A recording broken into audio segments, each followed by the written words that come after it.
Got a gun, got a big gun, got a gun, it's not a real one, and all you ever think about is running away, all you ever think about is trying to stay away from me. And welcome back, guys. This is the second breakdown of the night. If you're like probably most people, this is the only one that you're listening to, because I doubt you give a shit about the top 26 card. And frankly, neither do I. So, welcome to the actual breakdown. And for this one, we got a full crew. We got a familiar face, but somebody you haven't heard from in a long time. We also reluctantly have Tony joining us. We also have Sean. I will introduce them individually here in a moment. So before we get to it, remember, guys, if you want to listen to the Tough 26 episode, that is separate. So if you want to listen to that breakdown, it is separate. Go check it out. There's definitely some good information there. I'm just kidding. It was a lot of fun. Go check it out. It's going to be a fun card. I'm going to watch it. You're going to watch it. We're all going to love it. So definitely go check that out. And bring pen and paper to fucking follow all the connections Kyle tries to make the whole episode. It was like I spent the episode basically plotting out my next season of CSI, which is CSI, the MMA edition. Lot of yarn. Spoiler alert, lot of yarn. So you just heard Sean. Sean, hello. Welcome back. How you doing? Doing good, man. I'm excited for this card. This is a good one. I think I mentioned it, the breakdown of the other of the tough card, but it's worth repeating here because I'm sure, sadly, a bunch of people won't listen to that. I liked when the tough finales are like International Fight Week and there's 3 cards in 3 days. This just Friday almost feels like a letdown because 218, in my opinion, is so good. And tough finale. Okay. We're going to crown, the first victim of Shevchenko at 125. That's all we're doing. Basically. All right, let's move on. Mr. Tony Fagnano, he is joining us back again. His schedule allowed him to be here. Contrary to what I will say for most of this episode, I'm very happy that he is here. So, Tony, welcome back, my good sir. I just don't believe you. I don't believe you. You don't believe that I got mad love for you? No. I got mad love for you, dog. Okay. That's DAWG, just in case you were I'll wondering. remind you of this later on in the episode then. When you start bullshit starts spewing from your mouth and you make me want to get angry at you, you're going to remind me that I got mad love? Exactly. Okay. I can't wait for you to pick Angela Magana to beat Amanda Bobby Cooper. I'm looking forward to it. You read my mind. That's my job. That's what I'm doing. I'm looking forward to it. All right. Also joining us, like I said, a familiar face, but a face we have not heard from, or familiar voice, I should say. One we haven't heard from in a long time. So, Mr. Matthew Lucas, welcome back. Hey, what's up, man? Welcome back. How's it going? It's good to be here. I've not been here in quite some time, as you said. Good period of months, but here we are. Last again, another real event. Good event. Yeah, so hopefully we can get you down here for a fight companion, because, like I said, it's been a hot minute. So, all right, let's get into this card. We are going to start. We're going to start at the top and work our way down. I think that's what we did that last week, I believe, or the week before, and I think that's what we're going to do for this one as well moving forward. I'm going to base this off of Tapology. I know that's a risky thing to do, but I'm going to base it off of Tapology and just hope that they're right. It seems like this is a big enough card that they should have this nailed, but we'll see. We'll see. So we're going to start at the top. Let's talk about Max Holloway, Jose Aldo. This is a fight that we've seen before. It's a fight that was pretty recent. This has a little bit of a wrinkle in that Jose Aldo is, of course, stepping in on short notice, but undoubtedly this is a fight that he had trained for before and has, I assume, trained for since, assuming that maybe he would be able to get back in there at some point as well. So I guess the real question, and we will let's start with Matt. Like I said, he doesn't get a chance to do breakdowns very often, so let's start with him. Is this fight going to go differently than the fight that just happened not that long ago? I mean, we'll start there. It might play out looking a little bit different, but I expect a fairly similar result. I mean, maybe not a TKO, maybe not a finish. But Jose Aldo just seems kind of shot a little bit, at least at that championship level. I don't know if he kind of has the motivation he used to have, nor even when he's at his best, I don't know if he was quite as good as we all might have believed he was. Still rocking a really strong strength of schedule, obviously, but just kind of has been pretty anemic in his last couple performances, both in terms of output and power. So I'd say no. I'm going Holloway. Tony, we'll move on over to you. Do you think Holloway gets it done again? Or are you going with Aldo with, I guess, the upset? I think he's definitely an underdog here, correct? Aldo is a heavy underdog. I think he was plus 270 last time I looked. Wow. Which is kind of insane. Yeah, I understand that he lost. I understand he lost the first fight, obviously. But that just seems a little out of whack to me. I don't see Holloway. I think Aldo will come out with a better game plan this time. He seemed to have kind of burned himself out by the third round. Just with his gas, he didn't manage his gas tank well, basically, and he didn't use his kicks. That's been talked about quite a bit. I think there's been a lot of backlash for that with not only him but with his coaches. So his coaches are aware of that, and I understand some of that is just the way the stance that Holloway employs doesn't really, tend itself to a heavy kick game. Lamas tried that, didn't work for him. And I mean, the thing that really gives me pause is Holloway's chin is just fucking insane. Like, Connor couldn't get him out. I don't think Aldo will be able to get him out, even though in those first few rounds he seemed to be lighting him up. But at that price of plus 270, I'm not going to put it past Aldo to win a decision over Max Holloway. Like, I could totally still see him doing that even at this stage of his career. He's the GOAT at featherweight. There's no doubt about it. And I'm definitely taking that plus money there. Interesting. Sean, do you agree with Tony? Yeah, I need to be a little more firm about it. Preface all this by saying I'm still picking Max Holloway, but the amount of confidence I'm seeing out there is fucking ridiculous. It is insane. I love referencing this fight on this podcast. It's Tim Means Oliveira again, and we'll get to Oliveira later. You and that. Listen, again, you might only have three more times to. I might give you a punch card. I might give you a punch card. People have totally fucking forgotten. Aldo won the first two rounds of that fight. Go rewatch it. He was up 2-0, and he did it without his best weapon, the leg kicks. He was up 2-0. There's no way around it. But Holloway does what he always does. He just overwhelms people. He just swarms. He has 5 rounds to work in this fight. I do think Aldo will gas out, and not because Aldo's got a terrible gas tank. We haven't seen him gas a ton. It's just the pace Holloway puts on. Not many guys can keep that up. Not many featherweights can keep that up for 5 rounds.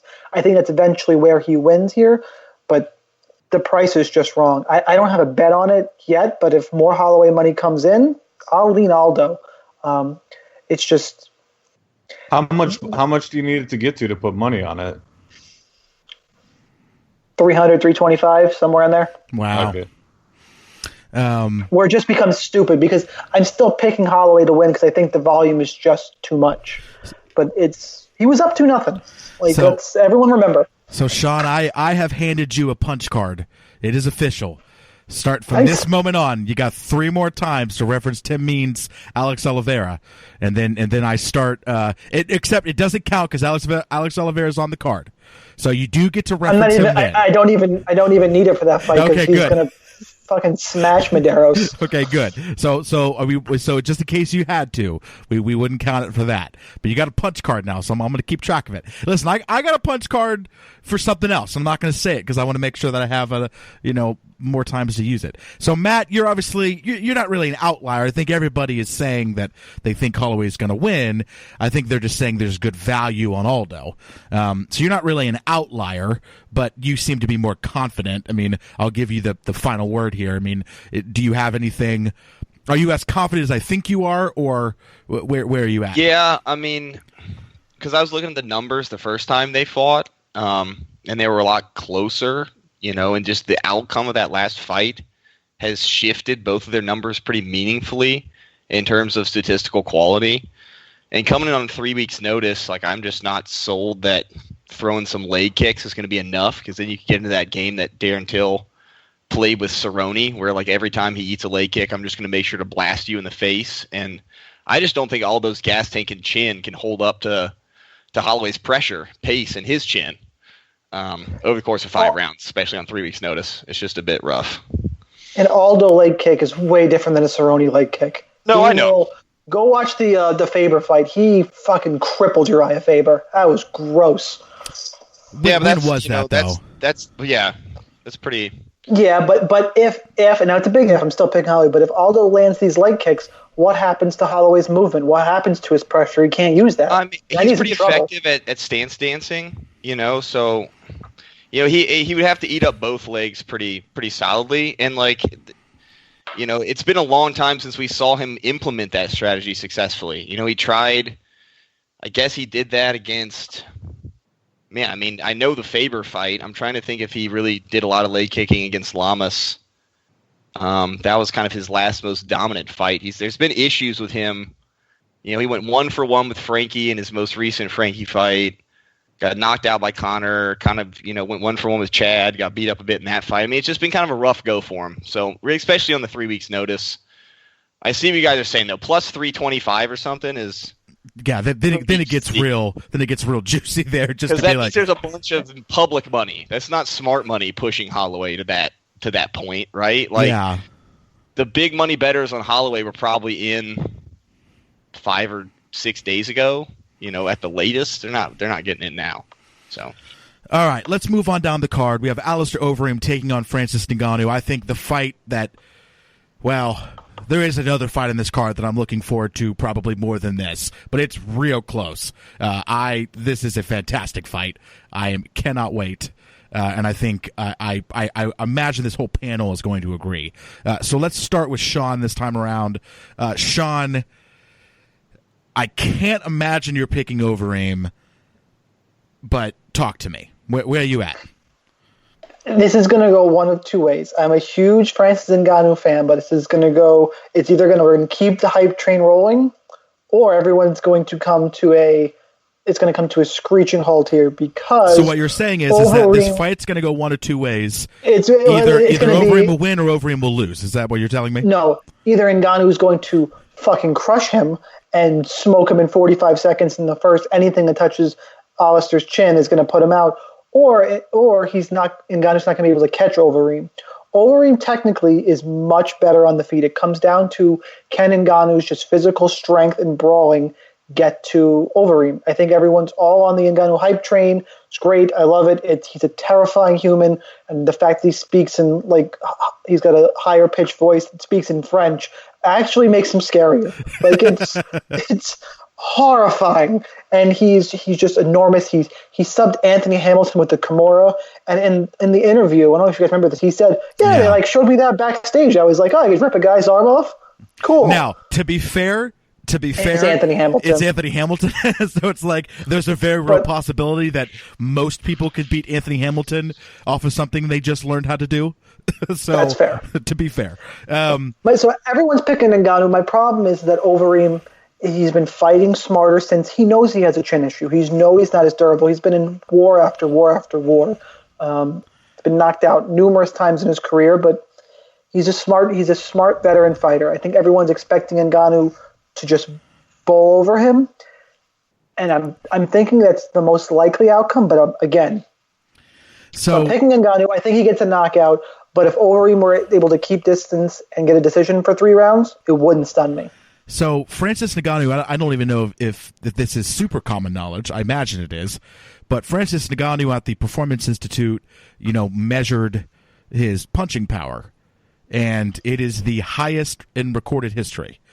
So they have obviously measured tons of boxers and stuff, and his punching power is the highest in recorded history, not of MMA, not of boxing, of anybody that has ever had their punch measured. So who are these people that have had their punches measured? Well, the guy he beat was a boxer whose name that I recognized, which is saying a lot because I don't recognize a lot of boxing. I don't know a lot of boxers. So it was an actual name, but I can't remember, and I'd have to dig it up to find it. But I know somebody mentioned that Deontay Wilder has never had his measured. So that's kind of the question mark now. They want to get him in and measure him, so that way they can, because that's obviously a guy who they think is, could probably hit harder. But no, it's actual people. It's not like randos. Like this is an actual like test or whatever. So, anywhoosins, Tony, we'll just continue on with you. Where are you at? The hype train is getting fucking derailed.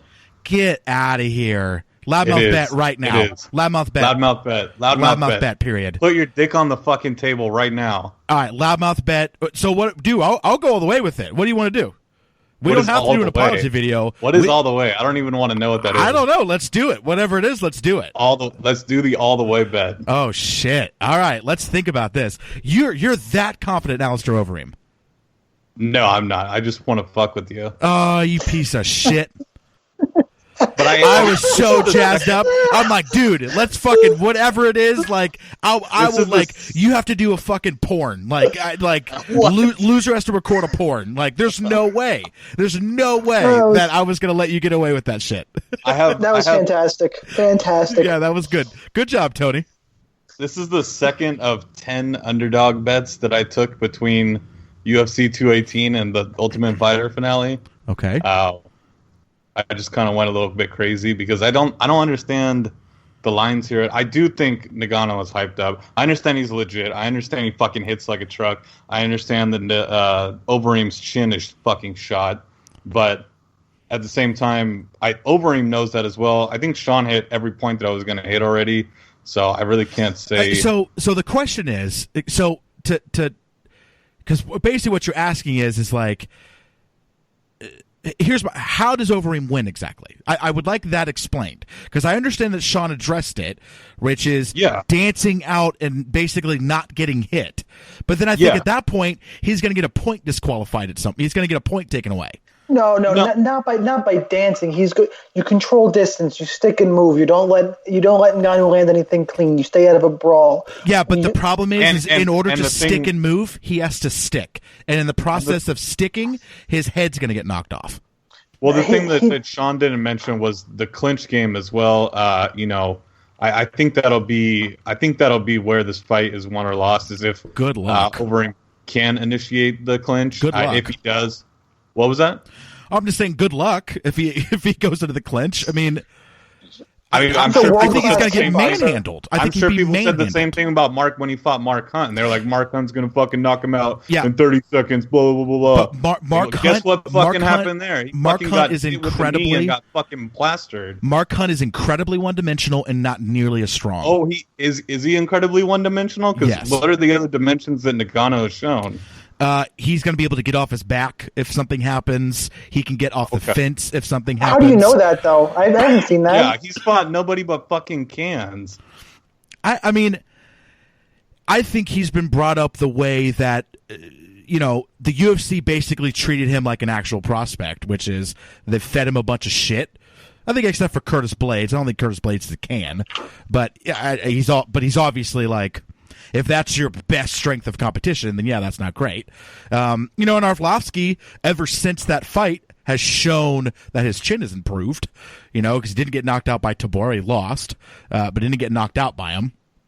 Because I think we were real concerned that his chin was going to go bye-bye. Same thing with Albini. The big reason why a lot of us were on Albini is because we were worried about Arlovsky's chin, and second fight in a row didn't get knocked out. So, it's not like his chin has completely disappeared. No, I understand that. It's just another fight where I don't understand why we got another guy pushing around 250 plus 250.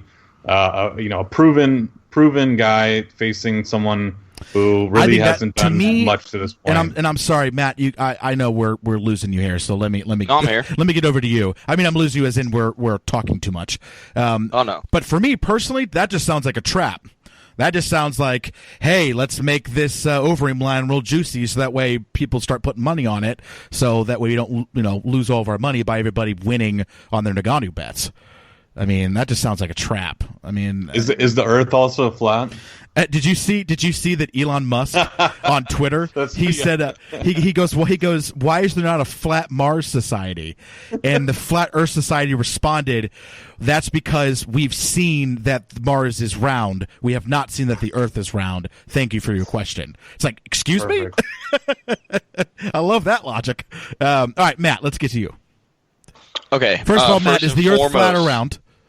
I'm going to go with round. Okay. But I'll go ahead and argue the logic these people are probably going with is that you can see Mars from Earth, but they probably just don't believe that satellites are real either. Got it. Right? They believe the Earth's flat, so like why would jet propulsion be a real thing? So like clearly I can't see Earth because we didn't go to the moon, Kyle. Sure. So like sure.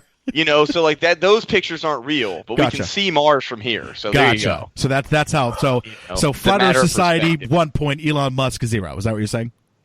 Yes, I'm going to go with that. Thank you. How are we talking about this on UFC 218 breakdown? This is a UFC question. During the best fight, second best fight on the card. Because this is a Shanghai. I'm gonna go ahead and agree with Kyle that same with Jose Aldo line. Like sportsbooks don't make. If you go out to Vegas, they didn't build those buildings like losing. So when you see people that you know very well, they're proven winners that are being offered at plus 250 odds, like you need to realize that that's way better odds than you're getting paid if you hit blackjack on a blackjack table. It's better odds than you're getting paid if you hit 4 on a craps table. It's pretty good odds walking into a casino, and that's the people that they're trying to entice. As guys walking into the Venetian, just off the street, a little bit tipsy, trying to place $1,000 bet on somebody. So, the guys that are betting up Ngannou, they're out there in Vegas. They're seeing him train at the Performance Institute. They're forward projecting a lot of this progress he potentially has made over the last 10 months. And, the dude just hits really, really hard. If he was an American person, he would have been in the NFL. He would never have made it to this level of the UFC because some other sport would have scooped him up and paid him millions more dollars. Yes, and so he is a very, very unique product that I believe the UFC kind of put him in there against Curtis Blaydes, see which one of these guys is our future star, and we're not going to do a lot to threaten that guy after that person won that fight. It's not that he didn't face a harder strength of schedule because he couldn't. He didn't face a harder strength of schedule because they wanted to make sure he didn't lose. And I would even argue that Alistair Overeem is by far the easier fight of anybody in the top 5. None of these other top 5 heavyweights have these sort of chin issues. Verdum, Miocic, Velasquez. I mean, these dudes are a bit more formidable and well-rounded. So if there's going to be a fight he's going to win, it's going to be this one. And there's a lot of ways that Alistair can be looking good in the same way he was looking good against Fabricio, being very boring, very intelligent, very technical.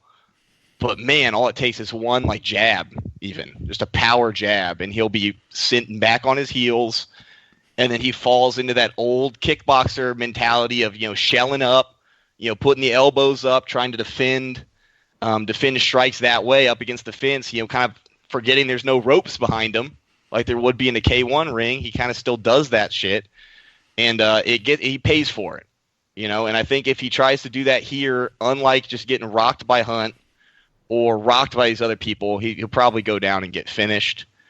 If he doesn't, I think he probably just loses by decision. I just really don't see there's a lot of ways that him at 37 or maybe 30, going on 38, gets this done with that sort of chin. Well, there we go. And he set the heavyweight record beaten by Tyron Spong. That's who it was. Heavyweight kickboxer. It was Spong. Yep. Yeah. So there you go. All right, let's move on down. Henry Cejudo, Sergio Pettis. Dude, another fantastic fight that's just going to get completely forgotten because of the fight that's then right before it as well. Just an incredible card. Just to say it again, this is an amazing card. Henry Cejudo, Sergio Pettis. I have Henry Cejudo winning. To me personally, I think the only guy. I think the Joseph Benavidez fight, honestly, was kind of fluky. I think if he fights him again, I think he beats him, personally. I think he is the better fighter here. Love Sergio, man, and I love what he's been able to do, and he's super young still, and, you know, we'll see what's next for him. I don't think he gets past Cejudo. I'm not going to offer too much more than that. We'll start with Tony. Tony, talk to me. Another underdog I'm taking, plus 250. I you know, like you mentioned the Benavidez fight. I thought he won that fight, honestly. I kind of thought he did too, but I think he more clearly wins it if they fight again. Yeah, I have to agree with you there. You know, clearly, you know, one of the guys in that division, there's quite a few, you know, names that just kind of have to hover below the Mighty Mouse. You know, and that's just how it is when you got a guy like that on top in a division. But, you know, I've the improvement that Sergio Pettis has shown, you know, over the last, just this year, I guess, has been insane. And, you know, I think he has a definite shot at beating Cejudo. You know, if you put a gun to my head, I would definitely pick Cejudo. But in keeping with my underdog picks, I'm going to go with the young up-and-comer. And people forget how fucking young this kid is. This kid is 24. It's nuts. Fucking 24. That's insane. 24 years old. That's not. He was born in 93, right? That's after me. Yeah, I'm older than him. Oh, my Lord, that's nuts. Creepy. Well, I'm definitely older than him. And I think Sean's older than me, so... The other thing I forgot to mention was these guys were actually supposed to fight before. They were. And so I'm sure that they game planned for each other. You know, so this will be interesting. What was that? Well, I was going to say pretty well. So, I mean, both these guys are coming into this fight, I think, really prepared. And I just think that leans Cejudo for me personally. I mean, that a guy who's been in there, a guy with the pedigree of Cejudo, I think the preparedness means more for him. Been around longer than Cejudo has in the sport. So, but in this sport, yes, but I'm talking in general, like the type of preparedness that it takes to.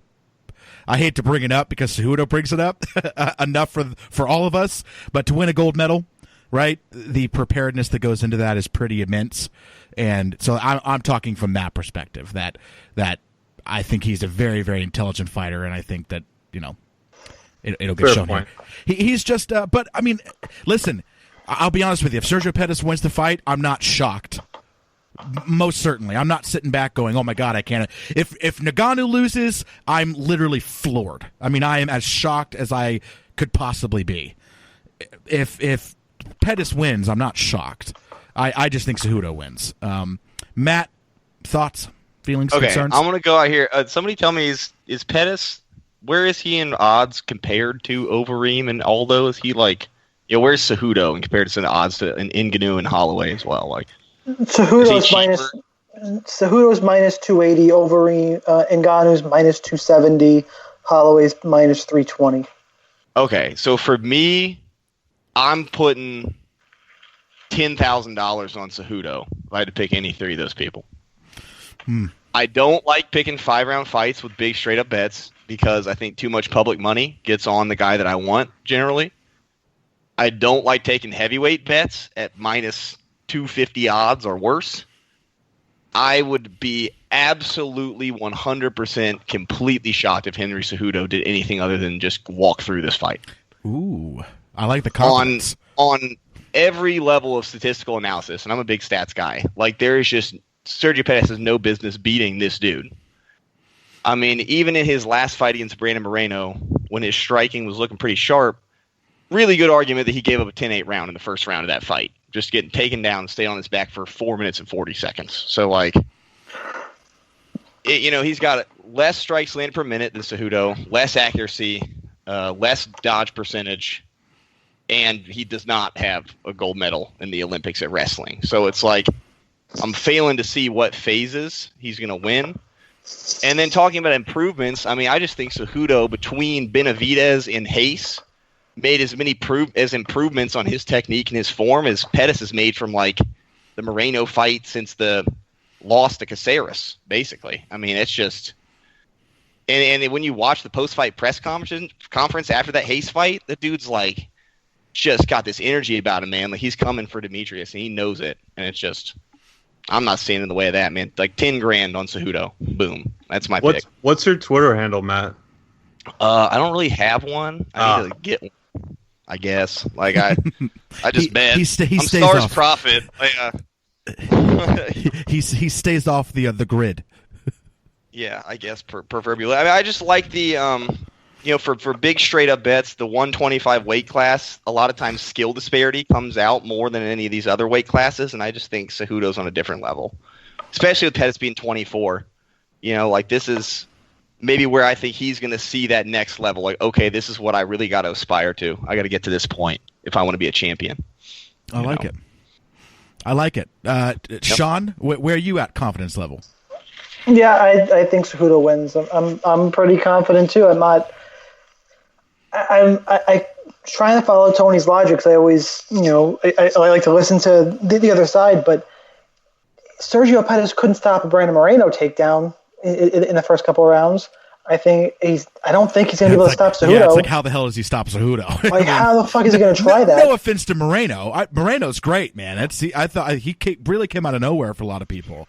But, yeah, I mean, he's not on the same level as Cejudo. And I know it was Wilson Hayes, but Cejudo put on a striking clinic against Wilson Hayes. He showed great improvement from one fight, from the Benavidez fight to Wilson Hayes. Is he going to keep on improving like that? There's something, I'm buying into the Cejudo. He's an Olympian thing, but I'll say it. Those guys, they're just different. He learns at such an incredible rate. Like, what is he going to learn next? I can't put any money on Sergio Pettis here. I'm pretty confident in Cejudo, and I don't think Mighty Mouse is going to fight Dillashaw. I think the next fight is Henry Cejudo versus Demetrius versus Mighty Mouse 2. Let's move on down. Eddie Alvarez versus Justin Gaethje. Holy shit. If you weren't already stupidly excited for this fight, did any of you read what Eddie Alvarez had to say about this fight? Did anybody get a chance to check it out? Not me. Okay. He basically said, and I'm going to summarize because it was a big, long piece. He basically said, in a nutshell, fuck it. That was the gist of it. It was, I lost the belt. I don't think I'm getting a shot at it anytime soon. I don't fucking care anymore. I'm going in there, and whatever happens, happens. If I get knocked out in 45 seconds, fuck it. I don't care. Bring it on. And he basically said what was more important to him is for him to win what he is calling the most violent fighter title. Because at this point, he thinks that's the only thing that matters. Now, there's obviously some hyperbolic speak in there, but I think getting out of the hyperbolic speak and really looking at what I think Eddie is saying is that I really do believe that he's just going to go in there and say, fuck it. And just like, I think this might be more violent and better than the Michael Johnson fight that Justin Gaethje had. I mean, it makes me nervous for Eddie, because I think I was leaning Eddie Alvarez to win the fight, and reading that kind of makes me want to move over to Gaethje. But like, just from a fan perspective, not caring who wins, whatever, like the fans win this fight. Like, I think this is going to be just absolutely ridiculous.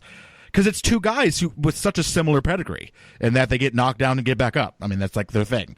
So, I don't know. This fight is ridiculous. We will start with Sean this time around. Okay, I'm doing something a little off the beaten path here. Let's see if this works. It'll only take 8 seconds either way. You ready?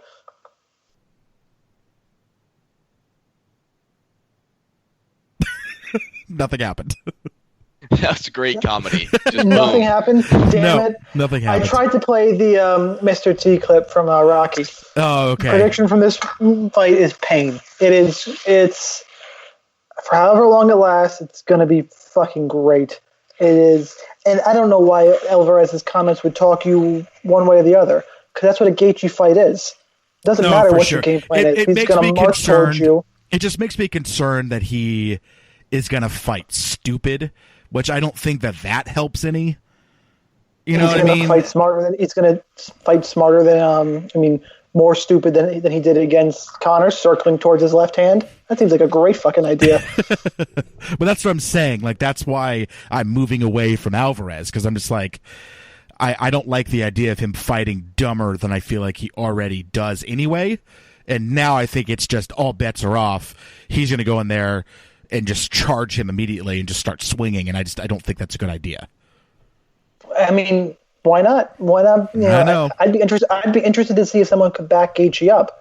I don't think it can be done. He just marches forward, throws leg kicks, and he just goes to war. I do have a bet on this fight. I have 4 units on this fight not going to the distance. It's minus 205, which seemed silly to me. It seemed like pretty good value. So that's my bet on this fight. I'm going to pick-wise, I'm going to lean Gaethje because Alvarez, I think, is on the decline. He was losing the Poirier fight. He lost to McGregor, where I think he got knocked out twice in that fight. I'll take Justin Gaethje, but this could go any which way. They're just going to go in and someone's going to fall. Yeah. Tony, we'll move on to you. I'm not taking the underdog here. Sorry. I'm breaking my streak of underdog picks that have been much maligned on this podcast. But Eddie, I don't really know. Well, I hope maybe this is all an elaborate trick from him, and he's going to come out and employ his wrestling game after talking all that shit, or try to, I guess. But I don't even think he could if he wanted to.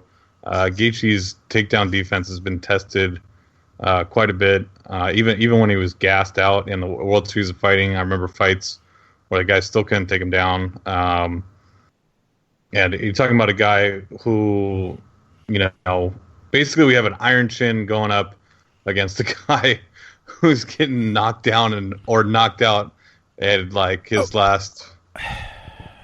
Go ahead.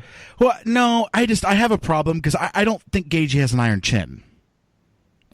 Well, I guess in the traditional sense of like he could. I think he has the same chin. Holloway. I think he has the same chin as Eddie Alvarez. I think they both have the same chin. Like, well, Justin Gaethje's been knocked down by guys recently with losing records. I mean, it's not like he gets knocked down in every fight. I mean, that's not an iron chin. He has an iron recovery, right? Like, he's really good at recovering, but so is Eddie. So really, it's just like, who the fuck can recover better, I guess.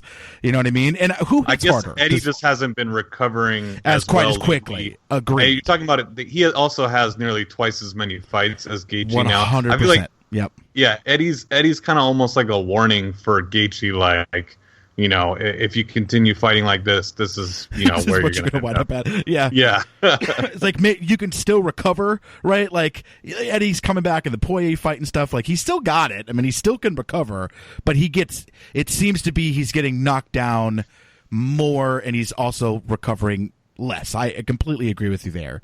Yeah. And I think Gage is still there, but at what point does that switch flip? And the other question, and I guess, Matt, since we'll move to you, the other question I have is, who do you think hits harder?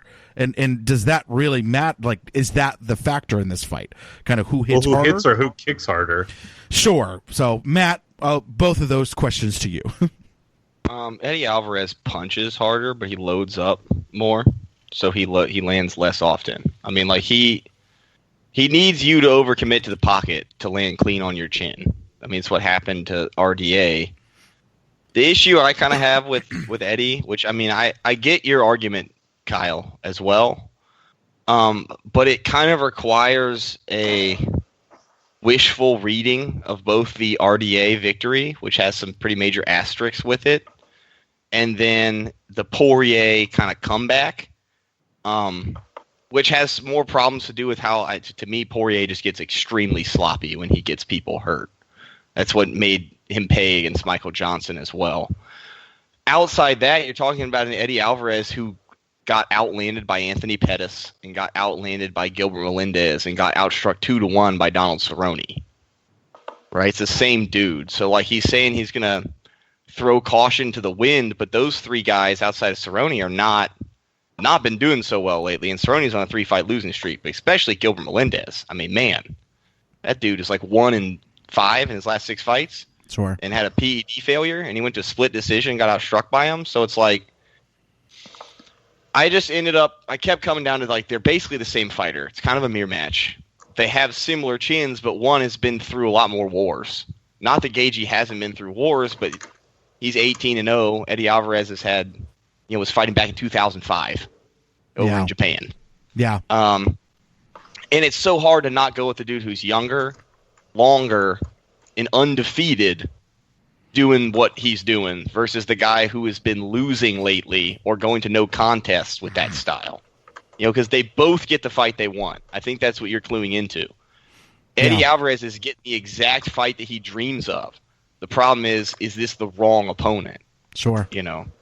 That's the question. I almost think Dustin Poirier was a better opponent. I think he was on his way to winning that fight under certain rule sets, like under the old Pride rule set. He knocked out Poirier then. He didn't. That was not a no contest. That was a knockout, under the old Pride rules. So it's like, but I don't know. Justin Gaethje, when he gets you hurt, he doesn't get sloppy. He gets creative. He starts doing really violent, creative things. Yeah, agreed. Like a sadistic type of Matt Brown violence, but with a toughness that Matt Brown wished he had. Right? So that's what's scary to me. So what we're all saying is that this fight is fucking awesome. That's basically what we're all saying. Best fight of the card?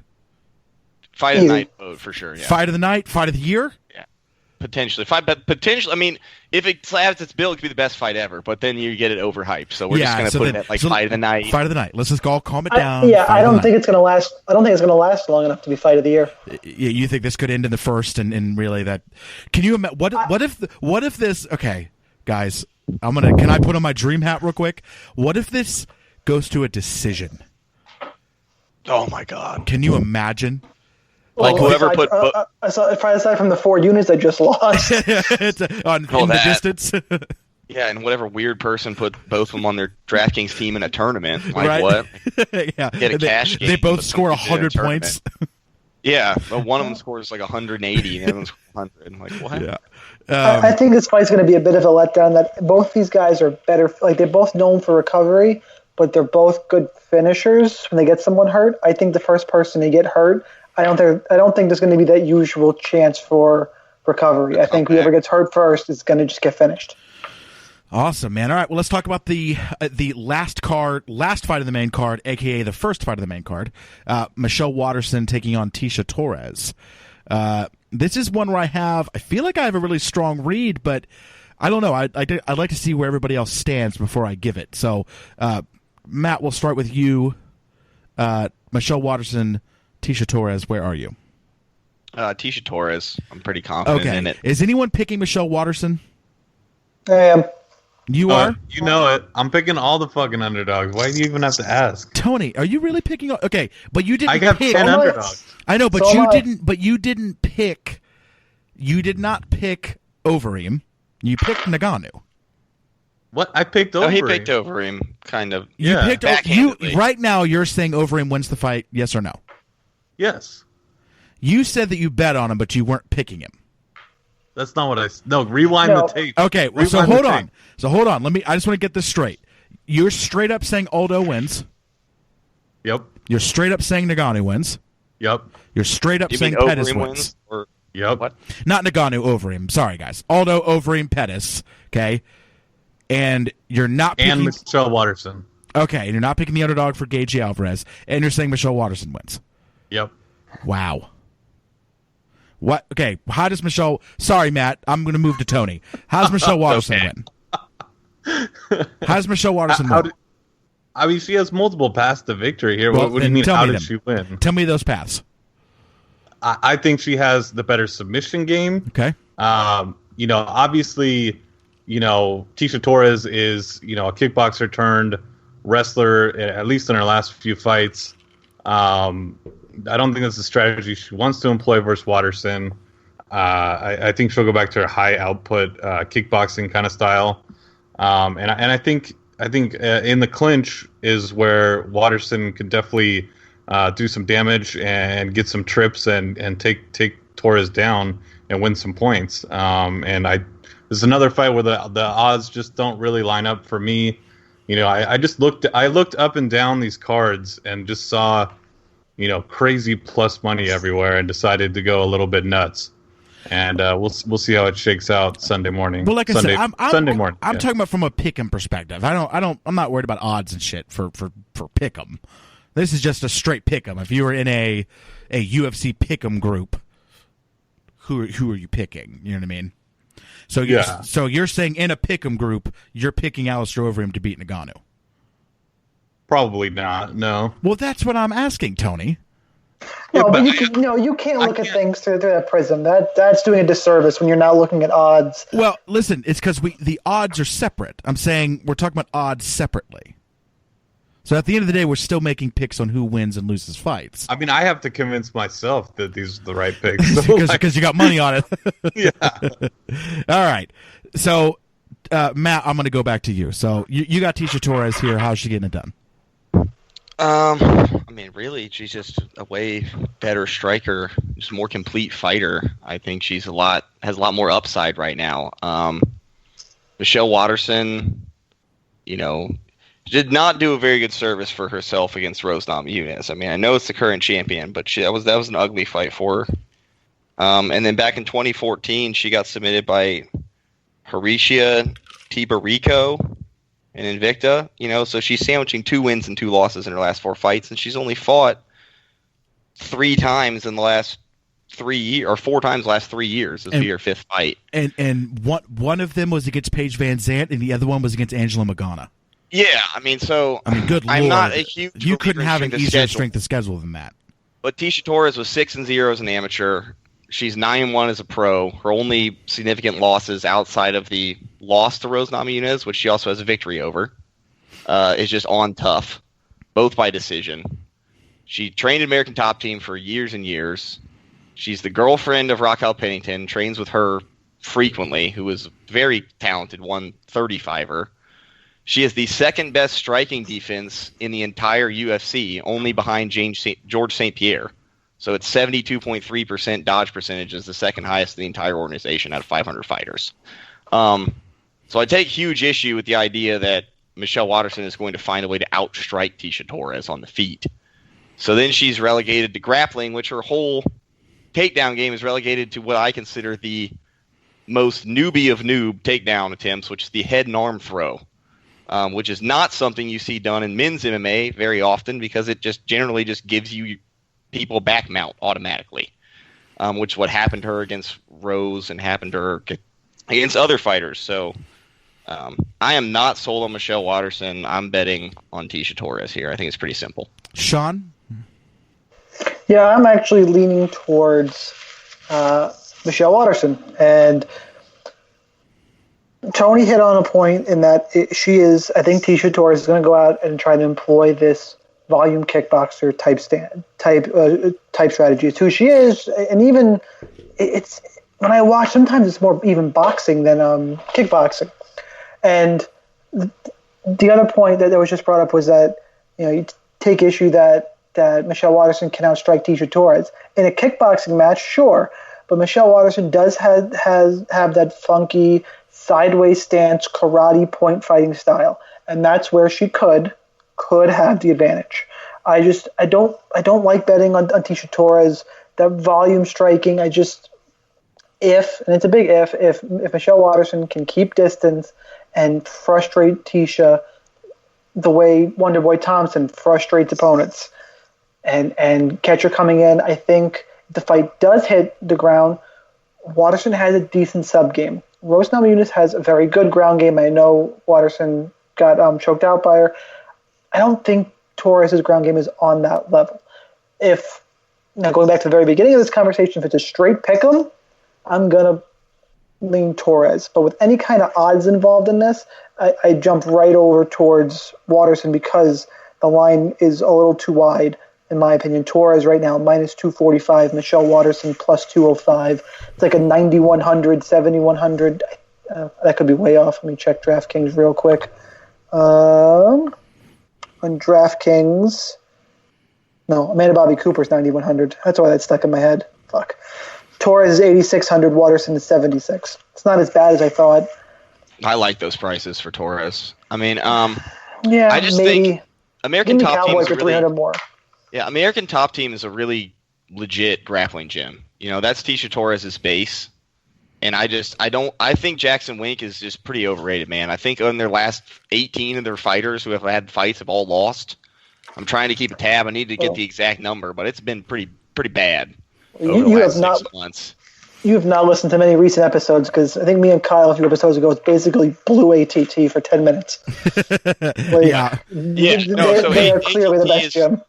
And she, but she's left there now and is training in Colorado at kind of her own personal gym with her in Pennington at altitude. And the other thing I thought was she should link up with Dillashaw. They might run in the same circles. I know people come. They still circle around. They go to ATT sometimes. But the thing I thought was most interesting was that she was in a master's study program to get a master's degree for like 3 or 4 years. Throughout her entire UFC career and stint on Tough, she was earning a master's degree. The first fight, she was graduated from that program and living in Colorado permanently with Pennington was the Juliana Lima submission. And that was the first submission of her career. So I just see all sorts of upside going on there. Yeah, and just like, at minus 245, I think she was a minus 450 favorite in her last fight. And I don't think Michelle Watterson is a super ton better than Juliana Lima, really.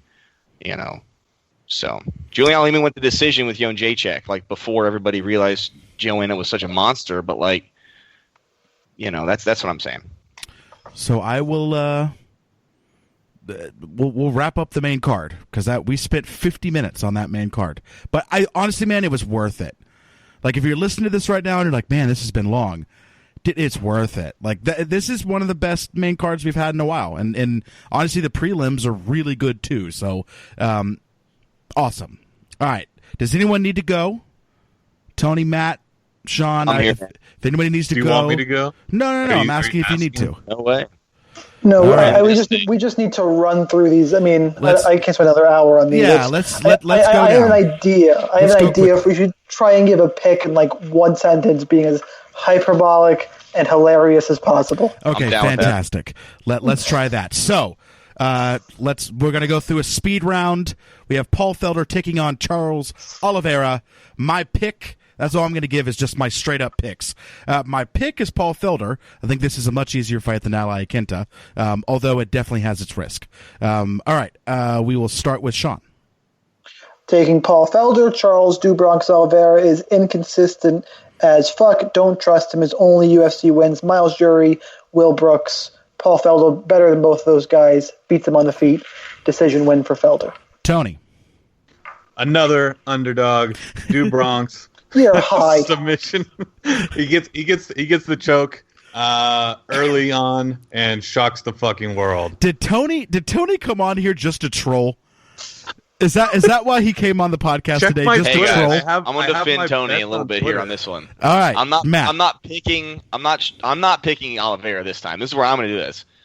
Straight up pick Felder, but I consider this fight unpickable.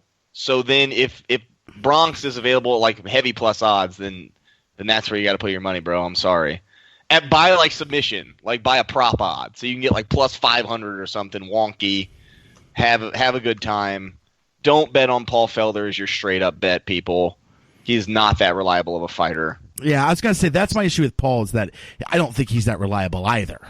So, I know Will Brooks and Miles Jury aren't very good, but my lord, Alessandro Ricci and Stevie Ray are not very good either. 1.5 units, Paul by Felder. Alon Patrick. Like, not cool. But I'm with you, man. Striking beats jiu-jitsu.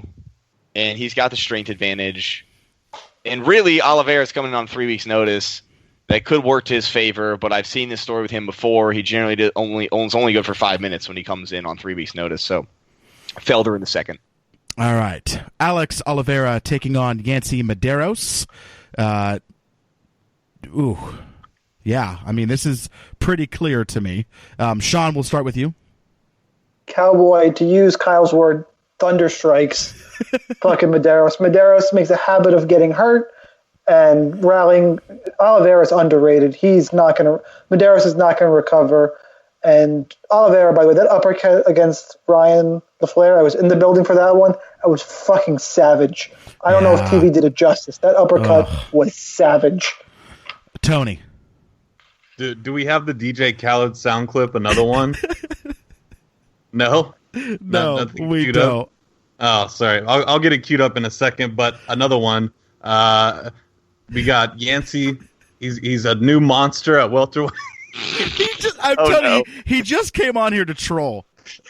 The new monster Medeiros, baby. The new monster Medeiros. He's a monster. Loudmouth bet? I can't even Loudmouth? finish this sentence. Yeah, hey, you and Sean Loudmouth bet. I'd be interested in that. What? No, because no, not on this one.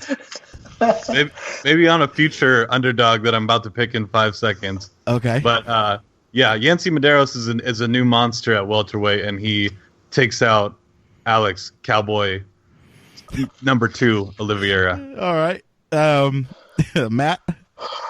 Alex Oliveira is just gonna really get up in there and do whatever he wants to Medeiros. Probably TKO him. All I'm going to say is I watched the man knock out Ryan LaFleur cold and then try to put moves on the female athletic commissioner that was in the ring right after he did it. So I was like, man, that guy has some weird confidence that I would not want to get in the way of. Right. By the way, that didn't stop. Like, they went to commercial. He was still talking to her the whole time. Oh, I'm sure he was. He probably went out with that woman after he made it all happen. said and done. Listen, when he got triangle choked out. Was it a triangle choke by Donald Cerrone? What was it? What happened that day? I don't remember. But anyway, he was laughing when he after he tapped, he started laughing. I mean, he's a weird dude. It was his birthday that day. It was literally on his birthday, so he did not give a shit. They flew to Pittsburgh, gave him like $50,000 to just tap out Don Cerrone. He was winning in the clinch right before that. He was like, man, I was landing bombs. Got mounted triangled. Game over. I think now it's time for what I think is probably the most underrated fight of the card, which is Drakkar Klose, David Tamer. And I mean, this is a main card fight, I think, on most fight cards. I mean, honestly, like this kicks you off on most last week, certainly. Should at least be the headliner of the Fight Pass prelims over Cooper Magana or something. Like, at least give it a little better feeling. Yeah, so I mean, this is an incredible fight that I'm really looking forward to. Honestly, oh, by the way, Alex Oliveira was my pick for the other one. I honestly don't have a pick for this one. Like, really, I mean, this really could just go either way. I think I'm going to go Drakkar Klose, but very little confidence. Matt, we'll start with you. I'm really excited to bet on David Tamer here. I don't even know what his odds are. I think he's fantastic as a striker. He was a former K1 champion as a pro. He was 37-2 as a kickboxer. Both his brothers are strikers by profession. And he's just really intelligent. He's like an engineer. He's got an engineering degree. And the thing I like most about him is he's constantly circling, which really takes away people's ability to get takedowns in space. And whenever he's up against the clinch, he's always shooting underhooks. Just constantly shooting underhooks, not allowing himself to be controlled in the clinch. Drakkar Klose is like a smaller clone of Benson Henderson. He just goes for clinching and foot stomps to me. That's what I see from Drakkar Klose. So. Okay. Probably not giving him enough credit, but we're being hyperbolistic, so there we go. Sure. Tony? Tony? And Sean. Hey, unfortunately. What? Tony. You skipped me? No, I was trying to get you. Well, I don't know. Is it close or close A? It's close. Close A? It's close. Close. It's close. Drakkar Klose. Close. I like Klose. He's undefeated. His opponent is not undefeated. The plus money at plus, what is he? Plus 170, 160. I'm taking that. He just coming off that win over Dia. Yeah. Are you trolling me again, Tony? Tony. So that's my pick. Stop trolling. I know what you're doing. Quit it. Sean. God, I hate Tony. Much love. What happened to the love? I know. He said he was going to have to remind me. I'm going with Tamer. I think Tamer's just the better pure striker. I think it becomes a striking match. I think this is a fun fight. I do think it goes the distance. My one worry in picking Tamer is the gas tank. I'm going to assume he holds up. I think he wins the first 2 rounds relatively easily. Just a better technical striker. David Tamer. All right, let's move on down to Felice Herrig taking on Courtney Casey. I guess the real question is, can Felice Herrig make another person shit their pants? I'm going to doubt it. Honestly, I think Felice Herrig gets this done. I think the smart money is probably Courtney Casey, but I just really like what I've seen from Herrig, and she continues to grow, and I'm forward projecting her a little bit here, so we'll see if I'm right, but I like her. Again, I like her forward projection, so I'm going to go Felice Herrig. Sean, we'll start with you. Yeah, I like Herrig. Not super exciting fight for me. Looking at their skills, I think maybe Herrig might be a little bit better everywhere. It's odd to say, but when I started looking, especially lately, Herrig has looked better. I'm going to trust what I see on tape the last couple of fights, and Felice Herrig's the pick, but not one I'll be betting on or really heavily invested on in DraftKings. Matt? It's another pick. I'm excited to maybe get some value on Courtney Casey here.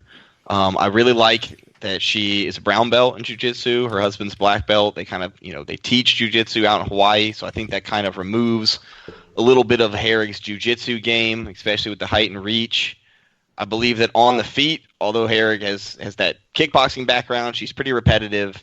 And finally, Casey has made that move from Hawaii to now train at the MMA lab, where Close is training and where Benson Henderson and other people like that are training. And then I think that's going to be the deciding factor. Her striking is going to be sharp, her clinch game is going to be sharp, and her jiu-jitsu is better. So, Courtney Casey. Very, very, very reluctantly, I ask for Tony's opinion on this fight. Tony? Seriously, the MMA lab is legit. I agree with Matt there. Even though Herrig did some pole dancing for me at Stephan Bonner and Phil Baroni's strip club in Vegas, I just cannot pick her in this fight. I think that Casey, is just a more complete fighter. Even though this is very close, we're talking about a very close fight here. So I might be fucking wrong on this one. I don't have a pick. I don't have a bet on this, I should say. Sure. All right, we have Abdul Al Hassan taking on Saba Homasi. Hopefully, I got that right. Excuse me. Actually, pretty close. Yeah. Thank you. Listen, for as shitty as I am at this, I think a lot of people are excited to see Al Hassan get back in there. He has a little bit of hype behind him. But obviously that hype got derailed a little bit. But he was in a really tough fight. I just don't think this is that type of a fight. I'm going to go Al Hassan here, and I feel like I have decent confidence. But again, when you get down to some of these fights, with kind of the quote like lower level or entry level stuff, it's hard to say you're real confident. But I'm going to go Al Hassan. I don't know what the odds are. Tony, I'll start with you.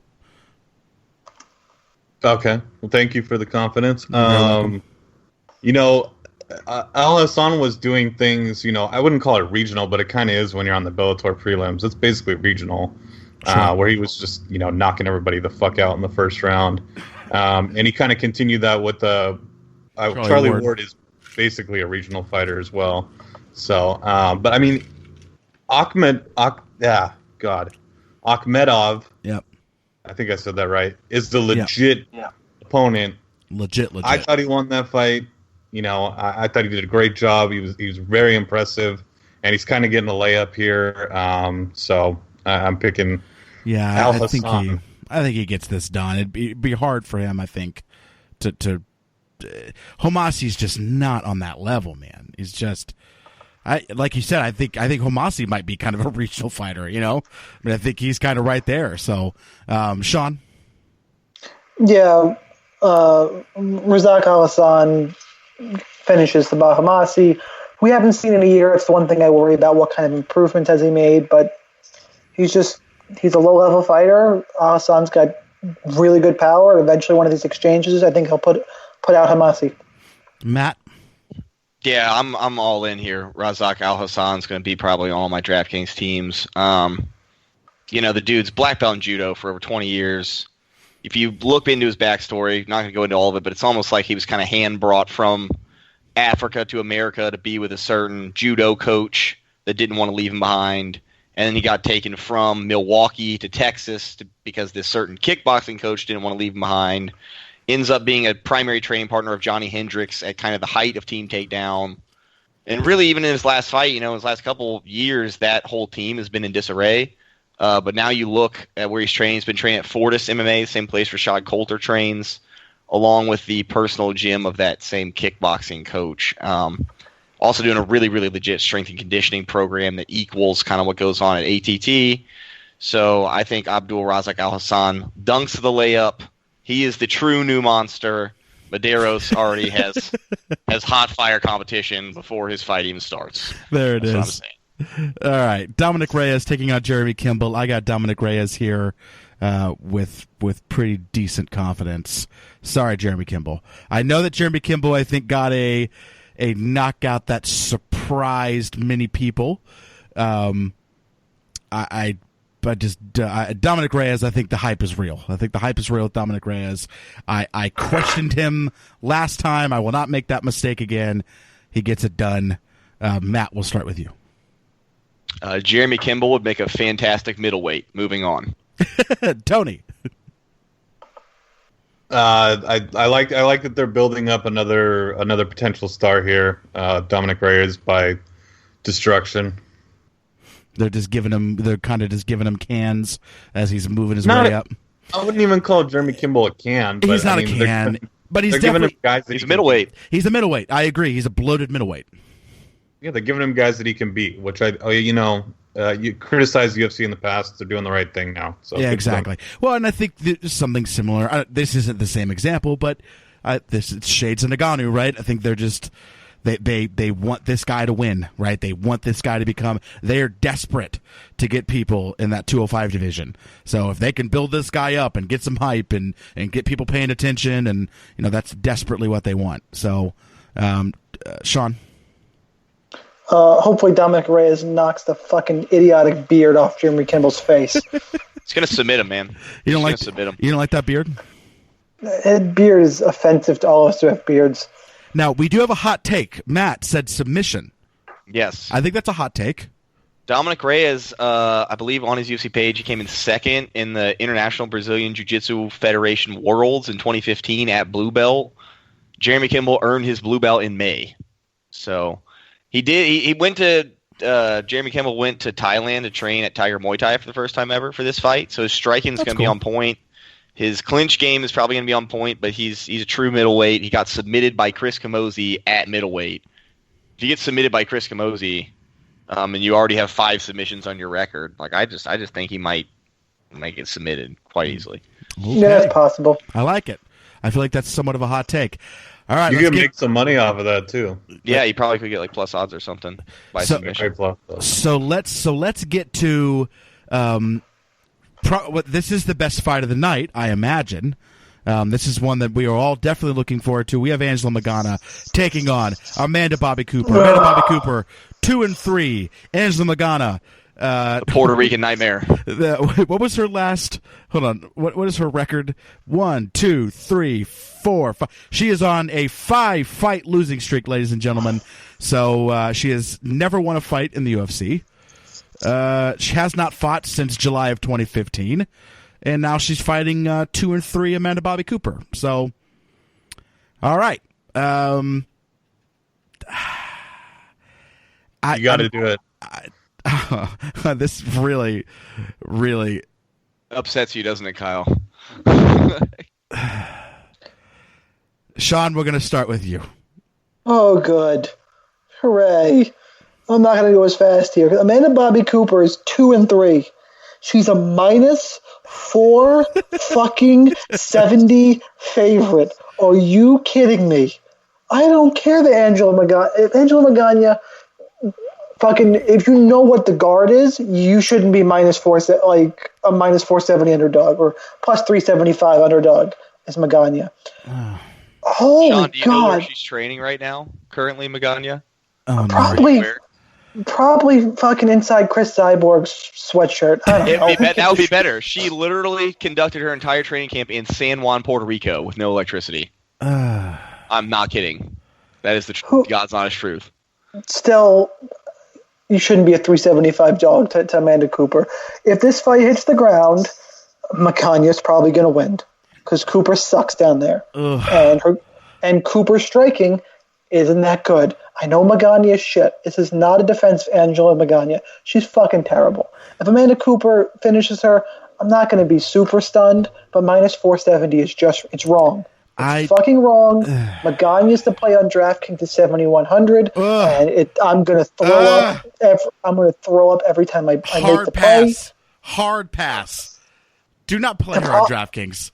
Go look at the pricing. The only place you should play her if you're going to play her anyway. Don't bet her in Vegas. Like, are you kidding me? At least punches score points, bro. Even you know what I mean? Like Vegas, no. Exactly. You rack up some points, even if you're going to get a loss. There's a lot of high price fighters you want to fit in. This is true. I'm not happy about it. And the second I saw the odds in this fight, I knew what the pricing was going to be. And I was upset by it, and I'm going to be upset by it. There's no way that I'm picking Angel Magellan to win a fight in the UFC. A 2-3 fighter, you're going to roster her at 9,100. Listen, she's not 2-3 if you consider the tough fights. You know, I mean, which is more. Oh, shut up. You shut your mouth. No, dude. He goes, you shut your mouth. She did beat Jamie Moyle. She beat Jamie Moyle. Has not won in 6 years. Can you at least agree that that's a problem? Oh, she's fucking garbage. But time out. The last fight, she was in was in 2015. It was in a parking lot. Here are the people that that she's lost to. Aspen Ladd, Bobby Cooper. Her 3 losses are Aspen Ladd, Tatiana Suarez, which was in the finale of Tough 23, and Cynthia Calvillo. First of all, Cynthia Calvillo is someone that I know everybody in this room, I'm pretty sure, is pretty hyped on, right? I think all of us here are pretty hyped on Calvillo. We think she's going to be something. They're all better grapplers than Angela Magana. That's what I'm saying. I'm saying, like, her losses are pretty legit. I mean, honestly, like, I don't know, man. I understand that even some of Magana's losses are decent and legit too. I understand that, but my lord, yeah. Look, I just think there's elsewhere to look. I don't want to get this twisted. Magana's not good. She's not good. But neither is Amanda Bobby Cooper, so it's like I get it. I can't get my head around it. It's perfect matchmaking. No, it's not. You know why? Because Magana should be cut. She should be fighting. He's right. This fight shouldn't exist. The fight. Okay, so the fight shouldn't exist, but the fight exists because Magana got punched in the face by Cyborg, and at the end of the day, that's all that matters. Like people are going to tune into this fight to try to see Angela Magana lose. I'm under this weird logic that it was originally not booked as the headliner. Like, we didn't know what the headliner was going to be. Like, they have to feel like Angela Magana's like a little bit ready. Like, there's no way they're trying to set up. I mean, Bobby. I mean, she's had a couple years to get ready, but God, dude, training in San Juan. I mean, like, I know that whole like spiritual readiness. I'm ready for war, but like, dude, there are videos for her showering with like hose nozzles. Like, she doesn't have a working shower. She's been doing the Lord's work, and God is on her side. And I suppose. Thank you, Tony. Plus money. I mean, it's like, and she's been training down there at a boxing gym. So, I mean, this is the thing, that she's probably going to come in and look sharper on the feet, which is where she looked literally like an atrocious piece of garbage. And if she's on the ground, I mean, she could win. So, you can get beaten by a piece of garbage. You can get tetanus or all sorts of diseases down there.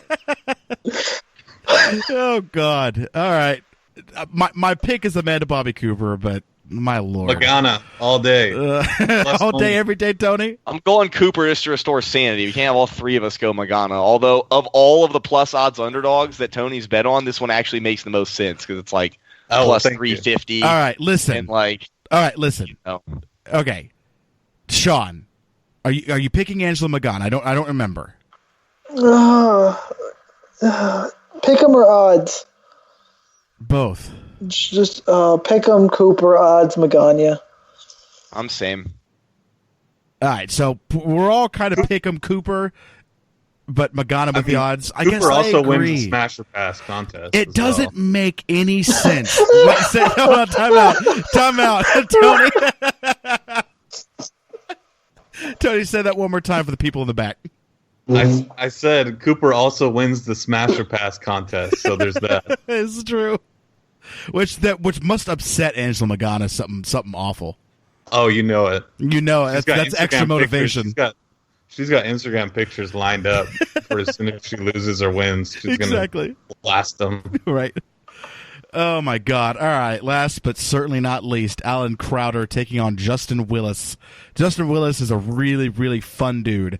So I hope he wins. I don't know anything about this fight, so it'd be hard for me to make a prediction. But Justin Willis is a really fun personality, so I hope he gets it done. So I'll just pick Justin Willis. But don't take that with a grain of salt. Matt, we'll start with you, and before you give your pick, please let us know where to find you. And anything you would like to plug. You can find me on DraftKings, where you can open head-to-head contests against me, I guess, because I don't really have any social media. How do we find you on DraftKings? I'm Stars Profit. Perfect. I'm Stars Profit. On Roto Grinders, you can find me as Stars Profit, floating in the nethers somewhere around there. Now give your pick. I'm pretty confident Justin Willis here. I think they're feeding Big Pretty. I like to call him Big Stanky. I'm going to leave him with that. I like it. Big Stanky Willis. He's coming to eat some pretty boy. Nice. That's what I'm seeing. Tony, same to you. Give us your pick. But before you do so, please let us know where to find you. At Big Tone MMA on Twitter, website MMA Today, MMA-today.com. At Twitter on MMA Today News. And I think that pretty much covers it. Crowder won the Contender Series fight and is therefore my pick. I like your line of logic there. There's another underdog. Of course it is. Sean, same to you. Anybody who cuts weight to make 265 like Justin Willis is a scary fucking individual, and that's my pick. Is anybody getting out some weird audio? No, but go ahead and give us your pick, and we'll get out of here.